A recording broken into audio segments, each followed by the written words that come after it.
What's the difference between people who actually work hard and win and people who actually work hard and don't win? Okay. If you don't mind me asking, how much is this car, this beautiful car that I'm seeing in front of me? Like I said, we go around interviewing people, asking them what they do for a living. What do you do for a living? I'm regards to the current economy that we're in, which industry would you like for somebody to actually get into?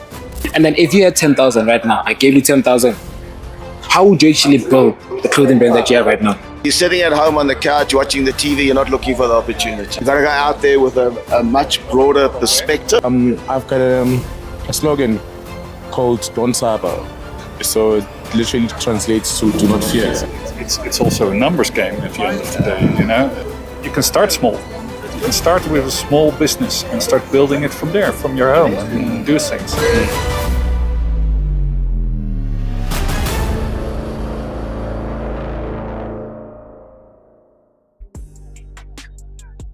Excuse me, sir. How you doing? Good. I had to ask you, I have a camera there for my channel. Go around the country asking for people what they do for a living. What do you do for a living to be able to afford a nice car like this, sir? I sell houses. You sell? I sell houses. What advice would you have for someone who wants to sell houses and become someone like you? Dream big. Dream big. Do you think a lot of people are not dreaming big enough? You just gotta. It's not about material things. It's just about living a quality life. Is it? All right. No, thank you so much for your time, the sir. right people. It's So cool. yeah, just do the right thing and don't take shortcuts. Okay, cool. Thank you so All the much. best. Thank you. Actually, man, telling me, what do you actually do for a living? Me, I'm just a racing driver. So how would you actually, which industry would you advise somebody my generation to actually get into? Learn to drive. To drive? And drive fast. Very fast. Thank you very much. Thank you. Thanks so much, sir. Yo, what do you do for a living? So I started Lindenberg Racing in 1978. Been running it for a long, long time. And since 2016, we've had Shelby for South Africa. So we are the only approved Shelby upgrade facility in South Africa. So we take Mustangs that are standard and we convert them into Shelbys. To Shelby's. What do you do for a living? So I'm running a family business. Family business? Social is a finance. So we do micro loans. We mainly deal with municipalities. We have a salary reduction facility. But first and foremost, we're a very charitable business. We deliver 50 tons of food a month. So we believe in giving back. Giving back. Okay, what are the sort of struggle that you face in your industry that you're currently in now? Look, life ain't easy for anyone. I've faced a lot of struggles, but I guess I'm the type of guy who doesn't give up. Yeah. And that's what I would say, my advice to young people, never give up. I see. If you give up hope, you give up everything. The struggle we face in the industry, unfortunately, sometimes we get paid, sometimes we don't, but we can't discriminate against our clients for that. So sometimes it's not their fault at all. So do you think someone needs to build themselves a sense of hope to be able to be successful? Yeah, but it's not just a question of building a sense of hope, it's building a sense of hope with taking on responsibility to say, okay, that's what I'm going to do and I'm going to be committed and I'm not going to give up. And people say to me, why did I get to where I got? Simple. Kept my foot on the gas the whole way. So now, what would you say to someone who's sitting on a couch somewhere and is thinking to themselves, I work hard, but I'm not where I want to be? What's the difference between people who actually work hard and win and people who actually work hard and don't win? Look for the opportunities. Okay. So if you're sitting at home on the couch watching the TV, you're not looking for the opportunity. I see. You've got to go out there with a much broader perspective and look and see what opportunities are there and then identify the ones that you think are going to work for you. Okay. And then go through them and make a decision which way you want to go. But I see. And then which industry would you actually advise somebody my generation to actually get into, somebody in our youth in this current economy? Definitely social media marketing. Social media marketing. That's definitely something. It's got because everybody needs advertising, and you know the AI is only so good. And then if you lost everything, family business is gone, everything you lost built, the wife, the cars. Maybe not the wife. Maybe not the wife. Hopefully she stays. Hopefully she stays with you. How would you build what you have right now here? Slowly, brick by brick. Brick by brick. It's taken us 30 years to build a business that's literally just growing. I see. And which industries would you suggest people need to do for them to be successful? yeah, look, I think there's no doubt that, call it the high-tech type stuff, Okay. the new technology, that's the way for young people to go. But I think probably there's too many people who want to go there. Yeah. But there are other industries, and I think that in a country like South Africa, people who can do certain types of work will always get work. So electricians, plumbers, builders, those type of people, there's work. There's always work. And do you think every industry there's a potential for growth, or do you think it's very limited to a specific set of industries, like you mentioned, technology? I don't think every industry, but I think there are a lot of industries that are growing. The world is changing so fast. There's a lot of industries that are growing that create opportunity. I see. So Then how much is this car that I'm seeing, the McLaren that I'm seeing in front of me? And what type of McLaren is this? this is a 720S. Okay. Currently, they go from anywhere from 6 million to 8 million. 8 million rand. Yeah. Okay. That's crazy. That's crazy. And then is this your only car? No. I have a X5 M60i. Okay. That's my daily. All right. I'm here with the Amarok, the V6 2021. That car does everything. And then somebody who's starting up in your economy, right? In your industry, like In my industry. somebody in your industry, somebody starting up. What's the most amount of money that person in that at the beginning could make? And what's the highest that he could potentially make if he goes full on it? It really depends on like kind of the capital that you're willing to outlay. Because in my industry, it's a very high risk, high return. You might not get paid. You might get paid. So you have to be able to take the risk and go for it. It's a risk game. And what's next for the company? For the company, we've gone national, so maybe international, maybe cross border. Okay. So No, if that's the case, thank you very much for the time. very nice meeting you. How important have connections been in your career? Yeah, it's very important. Build up the network. That's it. Build up a network. Do you think that's the secret sauce to I'm not gonna say it's the secret sauce, but it's one of the very important bricks in the building. Yeah. What advice would you give to the 20-year-old version of yourself? Read my book. Okay, what book is that? I wrote a book called Flat Out and Fearless. Flat Out and Fearless. Pay attention, guys. Flat Out and Fearless. Yep. Okay, and what is the book about? If you just My give us- life. Oh, it's So- basically it's a biography. Yeah. Oh, is it? Okay. Yeah. Is it? Oh, interesting. Okay, so what stands out the most in that book that you feel like No, people can learn from? No, I'm not gonna say because there's so many, There's so many stories there. Okay, cool. All right, cool. Then how did you find yourself into this sort of industry? Oh no! Well, since I was a kid, I wanted to be with cars. Is it? That's it. Yeah. Is it? Okay. And someone who's into cars, what's the most amount of money they can make? No, it's not about the amount of money they can make. What they got to do is they got to get the basics right. They got to become a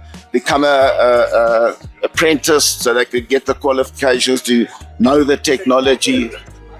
Go out there, do a good few years work in a good workshop where they've got really good leadership, and then go out on their own. Do you think people focus on money too much to become, as a goal to become I successful? think they focus on money too much too soon. It take time to build up their abilities, to build up their confidence, etc., etc. It doesn't happen overnight. YTOPIA. Today I'm here with Rudolph, Rudolph. How you doing, Rudolph? I'm fine, and you? I'm good. Like I said, we go around interviewing people, asking them what they do for a living. What do you do for a living? I'm a business owner. Okay. And which business are you pursuing? I've got two businesses, one in branding and events, Okay. and one business in selling in townships. Oh, is it? Yeah, marketing, Oh, is it? field marketing. Field marketing. Oh, interesting. And what challenges do you experience in your business? I think what tendencies. Okay. Yeah, it's. I think it's business is good at the moment. It's difficult. Yeah. You know? It's never easy. Okay. But I think there's still plenty of opportunities. Is it? And what opportunities are out there for the young guys? For the young guys? Yeah. Yeah. I think there are still plenty of opportunities, but there's a lot. The easiest ones are the easiest ones, but they're not easy. It's also try and start your own business. Okay. You know, and see what you can do. I see. Would you advise someone to become an entrepreneur, or would you rather have them have the 9-to-5 route? I would, if you can, if you got the opportunity, I would. You know, Okay.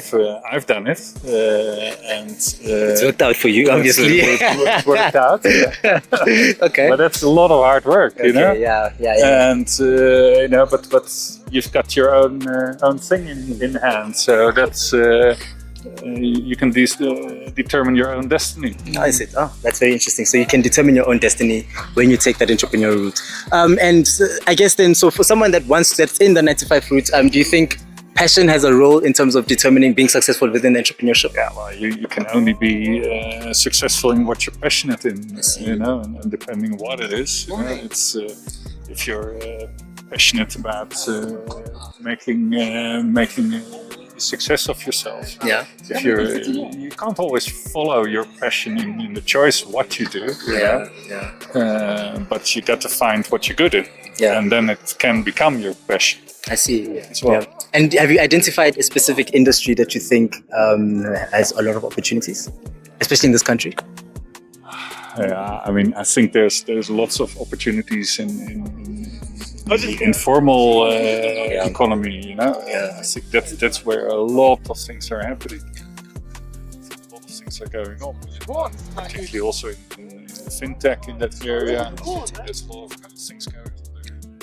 So you mentioned that you have something started within the township areas. Yeah. Do you think particularly township areas have the most growth potential for entrepreneurs? I think so. Yes. I see. Okay. I think that's simply the biggest market and where the biggest potential lies. It's not the easiest market, but it's definitely the biggest market. I see. And why do you think that's the case, particularly in townships in this country? Well, it's also a numbers game at the end of the day.